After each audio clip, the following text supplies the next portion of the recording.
Sa pagkamatay ni Justine ay umuwi ang kanyang ama na si Eric upang makita ito sa huling pagkakataon. Samantala, dahil sa pagbibitaw ng mga masasakit na salita ni Zoe kay Lynette, ay hindi na napigilan ni RJ na sabihin kay Zoe ang katotohanan na hindi niya tunay na anak si Zoe. Sobrang nagulat si Zoe nang malaman niyang alam na pala ni RJ ang totoo. Ngayong nalaman na nila Zoe at Annalyn ang totoo, ay sinabi na rin ni RJ ang totoo sa kanyang kapatid na si Giselle at nagulat din ito na hindi totoong tanyag si Zoe. Habang nagbabantay si Giselle sa kanyang anak, ay nakausap niya si Eric at dito nasabi ni Giselle kay Eric na hindi tunay na anak ni RJ si Zoe. Nag-aalala si Giselle dahil alam niyang sobrang masasaktan ngayon si Zoe dahil sa nalaman niya at iniisip niya kung papaano ito matatanggap ni Zoe. Biglang nagsalita si Eric at sinabi niya na nasabi na sa kanya ni Justine na matagal nang alam ni Zoe ang katotohanang hindi niya tunay na ama si RJ.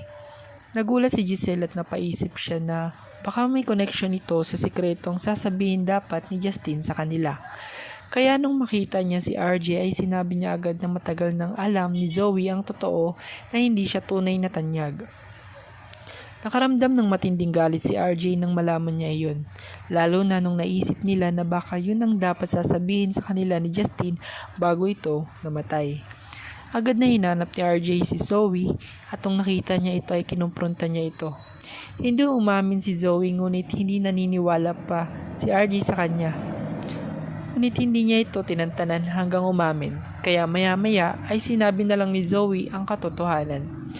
Bigla siyang sinampal ni RJ ng napakalakas at sinabing, "All this time, pinagloloko mo lang pala kami." Pasigaw na sabi ni RJ. Di na sumagot si Zoe at iyak na lang ito ng iyak. Tinanong siya ni Giselle, "Ito ba yung dapat sasabihin sa amin ni Justine bago siya mamatay?" Sumagot si Zoe, "Hindi ko po alam, Tita Giselle." "Huwag kang magsinungaling, Zoe. Aminin mo ng totoo. May alam ka ba kung sino ang bumangga sa kanila?